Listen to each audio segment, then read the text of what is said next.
We were supposed to have the best weekend of our lives. 4 of us, me, Ryan, Jess, and Mariah, crammed into Ryan's old Honda Civic with a trunk of bags and a bunch of beer. The plan was simple. Drive 6 hours to a well-known spring break hotspot on the coast, check into a budget hotel, and party until we couldn't remember our names. Everything went fine at first. The music was blasting, windows were down, and the sun was setting in streaks of red and gold. When we finally reached our destination, something was weird. The streets were supposed to be packed with kids our age, but were empty.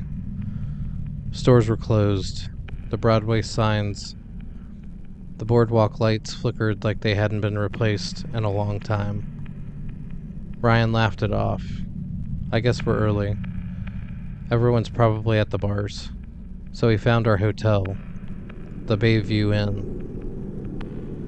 It wasn't on any of the Google searches that we checked, but the neon vacancy sign was glowing like a beacon. We were tired, broke, and figured it would do.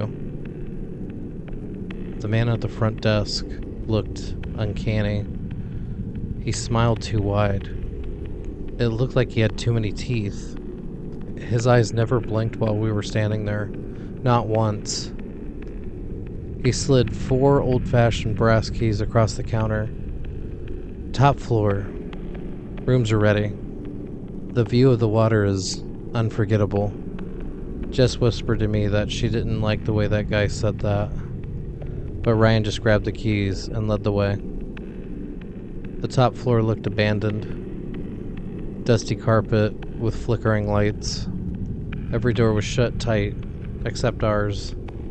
Inside, though, surprisingly, the room was pristine. Fresh sheets, stock mini fridge, even some champagne on ice. It was way too good for $60 a night. Mariah joked that maybe we gotten lucky. But after a few drinks that night, we started to hear noises. Music. Faint at first, but then it got louder. Ryan opened the door, expecting to see a hallway full of drunk kids. But instead, the corridor was packed wall to wall with people in old-fashioned party clothes. Tuxedos, gowns, and sequined masks. They were all dancing, but their faces were pale, stretched, almost waxy. One by one, they stopped dancing and turned to look at us. We slammed the door shut, locked it, and pushed the dresser against it. But the music kept getting louder. We could feel it in the floorboards, coming through our feet, going to all of our bones. Jess started screaming and said something about the mirror. I turned. The mirror looked like it was rippling, like it was made of water. Faces pushed through from the other side of the mirror. Pale faces. Some of the partygoers that we had seen. Their hands were reached out. We grabbed our stuff and got out through the window, going down the fire escape as fast as we could. When we got to the car, we threw our bags in as quickly as possible and all jumped in. As we turned the car on, the headlights came on as well, pointing at the hotel we were just in. But there was just a lot covered in weeds and ruins of a burning building. We all looked at each other, not understanding what just happened. Did we have some kind of mass hallucination? Since we had everything, we pulled out of the parking lot. We finally stopped at a gas station about an hour later, and no one said a word. We were too disturbed about what we had just experienced. The attendant raised his eyebrow when he saw our faces. "Let me guess," he said. "You kids were trying to stay at Bayview?" We all froze. He shook his head. "That place burned down in 1973. The whole top floor went up during a masquerade ball. Everyone died. But every spring, Kids like you show up and swear they stayed the night. Consider yourselves lucky you left before sunrise. None of us spoke for the rest of the drive. But here's the part I can't understand. When I unpacked at home, I found a mask in my bag. An old, cracked porcelain mask used at masquerade balls. Still damp, like someone had just taken it off.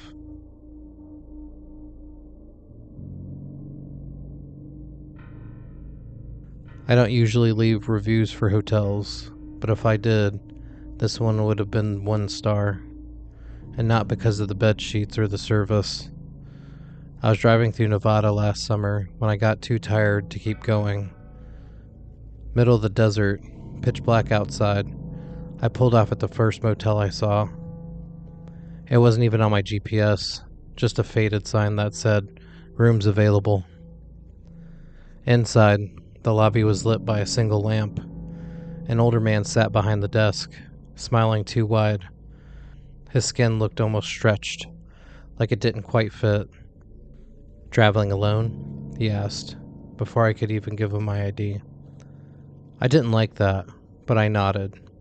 He slid me a key without even swiping my card. "Room 12, top floor.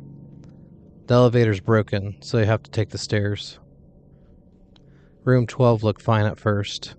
A little dusty, but I've stayed in worse. There was a decent 32-inch TV, a stiff mattress, an AC rattling like it was an old truck. But the bathroom mirror, it was covered in handprints, small ones, too small to belong to any adult. I tried wiping them off with a towel, but they didn't fade, like they weren't on the surface, but inside the glass itself. Around midnight, I heard footsteps in the hallway, slow, dragging. At first, I thought someone was drunk, maybe another guest, but the longer it went on, the more I realized they weren't just walking to their room. They were pacing, back and forth, right outside my door. I checked the peephole. I didn't see anything though, just an empty hallway. I backed up, turned on the TV to drown out the sound, and nearly jumped out of my skin. On the screen wasn't a channel though, but a live feed from the hotel's hallway camera. The pacing figure was right there, standing in front of my door. The only problem is when I tried to look again, the hallway itself was still empty. I didn't sleep. I just sat in bed, watching that screen, watching that figure move back and forth over and over again. It did stop once and moved closer to the camera until it was only inches away. I woke up and the sun was up. I must have fallen asleep. I grabbed my bag and got out of there. The lobby was empty. There was no clerk. There was no sign anyone had been here. The guest book was blank, every page empty. I rushed outside, only to realize that there was no second floor. No room 12. Just a single row of ground level doors. When I looked back, the motel sign was gone too. Just desert and a broken post. It seems that I had stayed at an abandoned hotel in the desert. Sometimes at night, when I'm flipping through the channels, I catch static that lasts a little too long, and if I stare at it, I swear I see that hallway again, and someone standing just outside my door.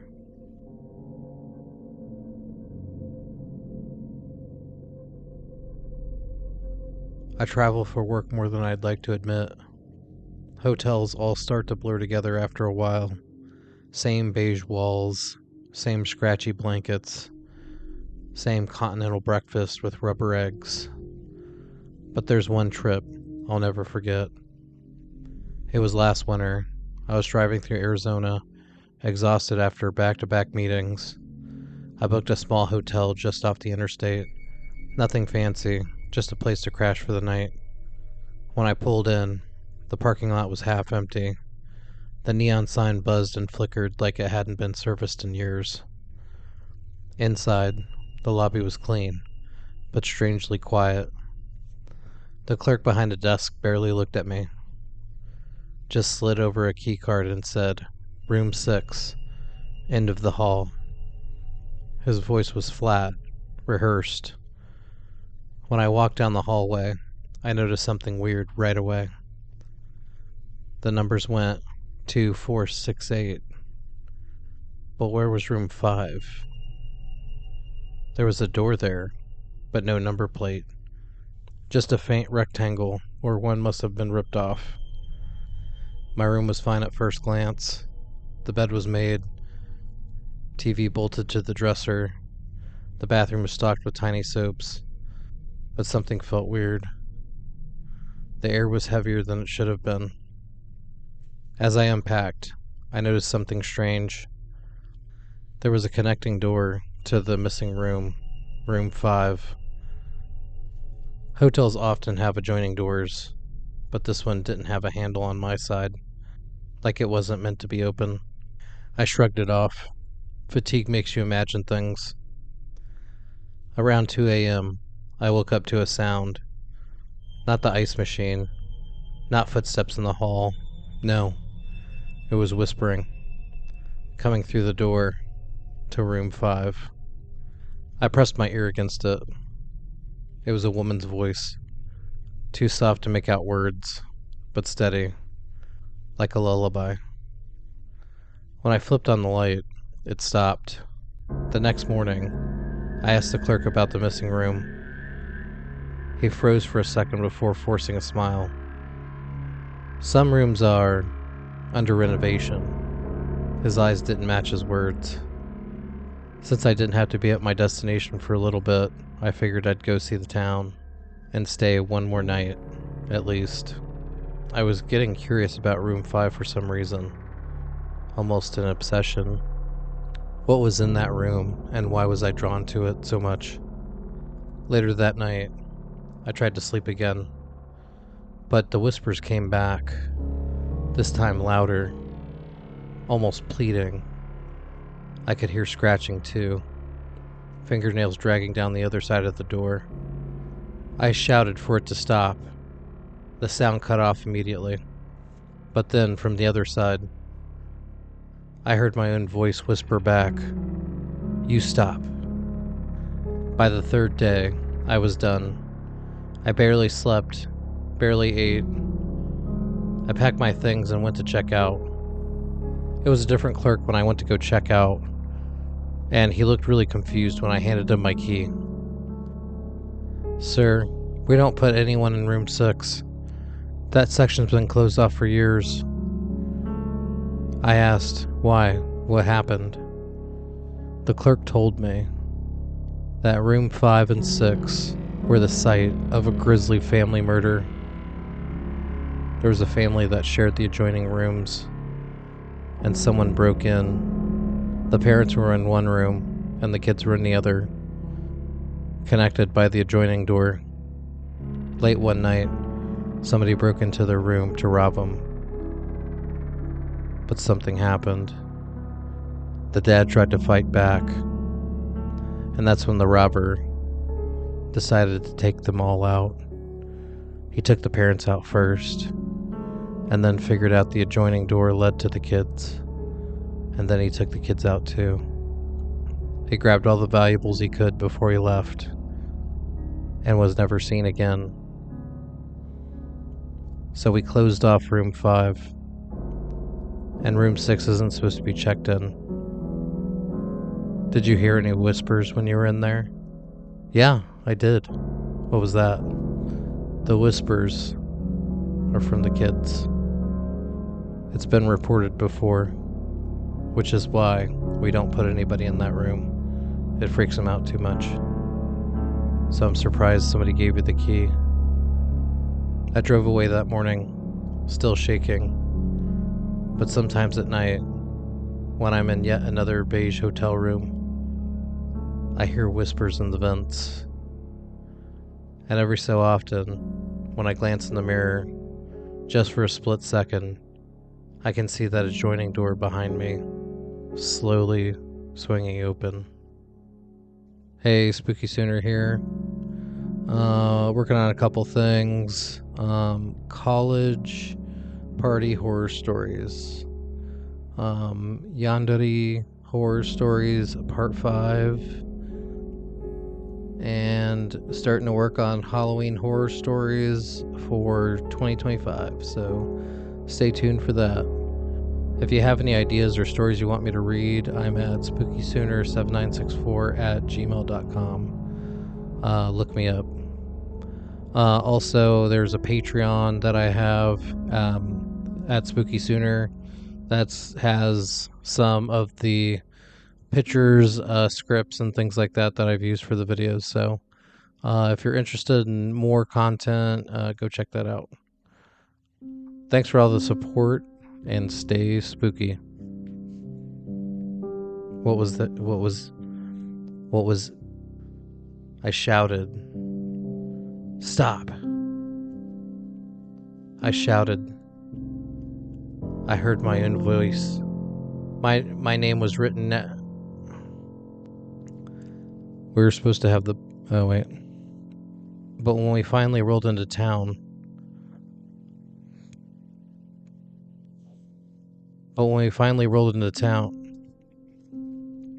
his skin looked almost... Traveling alone? He asked, before I even gave him my ID. An AC rattling like it might die any second. An AC rattling like a wrench fell. An AC rattling like a nut fell. An AC rattling like it... The more I realized they weren't walking past my door.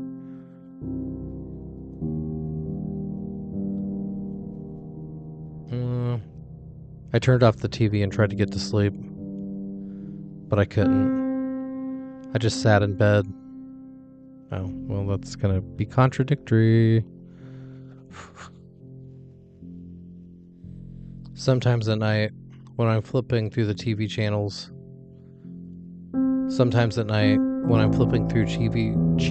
TV channels, later that night, I tried to sleep again, but the whispers came back, louder. Wait, why is he staying 2 nights in a row? He's on a business trip.